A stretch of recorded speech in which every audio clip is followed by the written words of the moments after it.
हुकूमत को चाहिए कि वो होश के नाखून ले। प्राइम मिनिस्टर, जाली प्राइम मिनिस्टर शहबाज की तरफ से एक कमेटी बनाई गई थी जिसमें सूबाई हुकूमत, ये लेटर मेरे साथ मौजूद हैं, अगर ये लेटर वापस नहीं लिया गया तो मैं पूरे कबायली अजला में इंशाअल्लाह ताला दौरे करूंगा, तमाम कबायलियों को इकट्ठा करूंगा और इंशाअल्लाह ताला इस्लामाबाद में भरपूर एहतजाज करूंगा और वो एहतजाज पाकिस्तान की तारीख का बेहतरीन एहतजाज होगा। इंशाअल्लाह ताला कश्मीर का एहतजाज ये भूल जाएंगे जब वो हम एहतजाज करेंगे इंशाअल्लाह।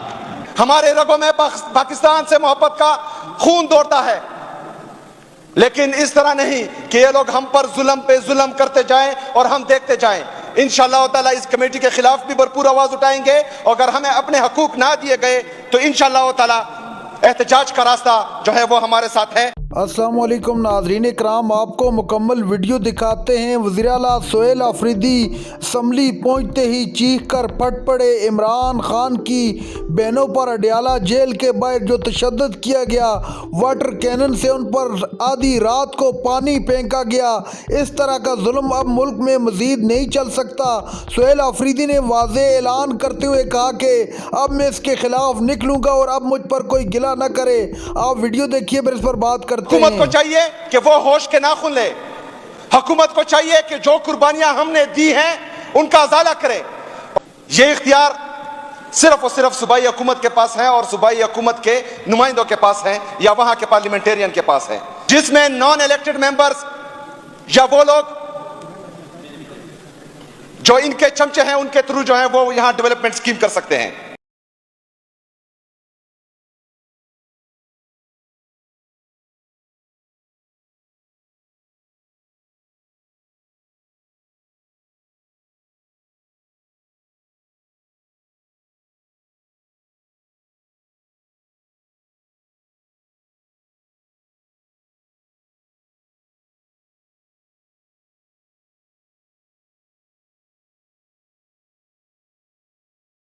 मैडम स्पीकर साहिबा, एक दफा पहले भी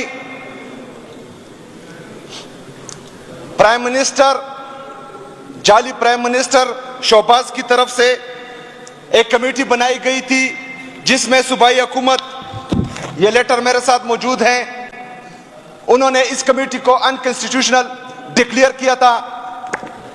लेकिन उसके बाद कुछ दिन पहले इन्होंने फिर वही कमेटी बनाई जिसमें नॉन इलेक्टेड मेंबर्स या वो लोग जो इनके चमचे हैं उनके थ्रू जो है वो यहां डेवलपमेंट स्कीम कर सकते हैं। ये इख्तियार सिर्फ और सिर्फ सूबाई हुकूमत के पास है और सूबाई हुकूमत के नुमाइंदों के पास है या वहां के पार्लियामेंटेरियन के पास है। मरकजी हुकूमत जो है वो सूबाई खुद मुख्तारी पर इस तरह हमलावर नहीं हो सकती जिस तरह उन्होंने इस लेटर में किया है। मैडम स्पीकर साहिबा, हमने कुर्बानियां दी, हमने अपने घर बार छोड़े इस मुल्क इस कौम के लिए, हमने शोहदा पेश किए इस मुल्क और कौम के लिए। हमारे स्कूल, रोड्स, अस्पताल, कॉलेजेस सब कुछ तबाह हुआ इस मुल्क इस कौम के लिए। हुकूमत को चाहिए कि हमारी उन कुर्बानियों का एहसास करे। हुकूमत को चाहिए कि वो होश के नाखून ले। हुकूमत को चाहिए कि जो कुर्बानियां हमने दी हैं उनका अजाला करे। हुकूमत को चाहिए कि जो लोग बेघर हुए थे इनके मुसल्लत करदा जंग में, जो पराई जंग में पाकिस्तान को इन्होंने धकेला था और एक दफा फिर कबायलियों को खुद साख्ता जंग में फिर ईंधन बना रहे हैं, इनको चाहिए कि हमारे जो कुर्बानियां हैं उनका अजाला करें, हमें कंपनसेट करें।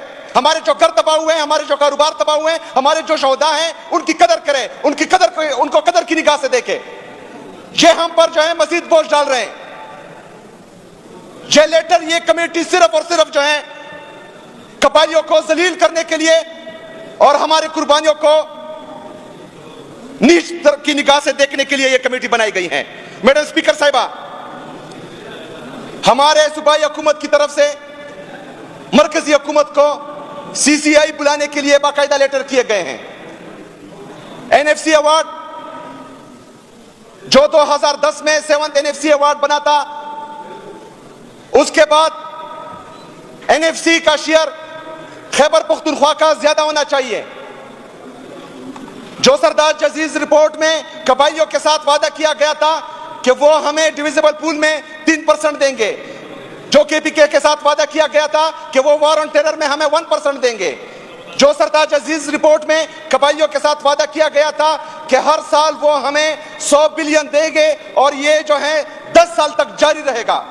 मैडम स्पीकर साहिबा, इनमें से एक वादा भी पूरा नहीं किया फेडरल गवर्नमेंट ने। इसमें से एक वादा भी पूरा नहीं किया गया जो इस मुल्क पर मुसल्लत कर दिए गए हैं उनकी तरफ से।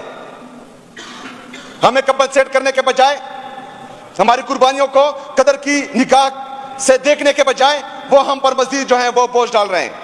मैडम स्पीकर साहिबा, हमारे कबाइली अजला में पॉवर्टी जो है वो तकरीबन 73% है, बलोचिस्तान में वो 43% है। सूबाई हुकूमत हमारे साथ, मर्ज अजला के साथ वो जो कर सकते हैं वो कर रहे हैं। अभी भी जो हमारा AIP है, तकरीबन दूसरा और तीसरा क्वार्टर हमें फेडरल गवर्नमेंट से नहीं मिला, लेकिन उसके बावजूद भी सूबाई हुकूमत हमारे मर्ज अजला को चला रही है। सूबाई हुकूमत की तरफ से जो उनकी जिम्मेदारी नहीं बनती, लेकिन फिर भी जो है वो मर्ज अजला में इन्वेस्टमेंट भी कर रही है, डेवलपमेंट में पैसे भी दे रही हैं और हमारे जो तनख्वाहदार तबका है उनको तनख्वाही भी दे रही हैं। लेकिन फेडरल गवर्नमेंट की तरफ से हमें कदर की निगाह से नहीं देखा जा रहा। मैडम स्पीकर साहिबा, अगर यह लेटर वापस नहीं लिया गया तो मैं पूरे कबाइली अजला में इंशाअल्लाह ताला दौरे करूंगा, तमाम कबाइलियों को इकट्ठा करूंगा और इंशाअल्लाह ताला इस्लामाबाद में भरपूर एहतजाज करूंगा और वो एहतजाज पाकिस्तान की तारीख का बेहतरीन एहतजाज होगा। इंशाअल्लाह ताला कश्मीर का एहतजाज ये भूल जाएंगे जब वो हम एहतजाज करेंगे इंशाअल्लाह। मैडम स्पीकर साहिबा, पहले लोग अपने हकूक के लिए निकलते हैं, ये मैं बार बार कहता हूं। मरकजी हुकूमत होश के नाखून ले, जो जाली हुकूमत हम पर मुसल्लत कर दी गई है। पहले जंग हर शहरी अपने हकूक के लिए करता है, लेकिन जब किसी मुल्क की शहरियों को उनके हकूक नहीं मिलते तो वहां पर या आजादी की तहरीकें शुरू होती हैं या बगावत शुरू होती है। हम पाकिस्तान से मोहब्बत करने वाले कबाइली हैं, हम मुहिब्बुल वतन पाकिस्तानी हैं, हमारे रगों में पाकिस्तान से मोहब्बत का खून दौड़ता है। लेकिन इस तरह नहीं कि ये लोग हम पर जुल्म पे जुल्म करते जाएं और हम देखते जाएं। इंशाअल्लाह ताला इस कमेटी के खिलाफ भी भरपूर आवाज उठाएंगे और अगर हमें अपने हकूक ना दिए गए तो इंशाअल्लाह ताला एहतजाज का रास्ता जो है वो हमारे साथ है और हम आईनी और कानूनी तौर पर एहतजाज करेंगे। नाज़रीन इकराम, आपने वीडियो देखी। वज़ीर आला सोहेल आफरीदी ने असम्बली में पहुंचकर हदें पार कर दी। सोहेल आफरीदी ने कहा कि इमरान खान की बहनों पर तशद्दुद किया गया। इमरान खान की बहनें अपने भाई से मिलने के लिए पूरा दिन और पूरी रात जेल के बाहर बैठी रही। बिलाखिर उन पर वाटर कैनन के ज़रिए तशद्दुद करके उनका धरना ख़त्म करवाया गया।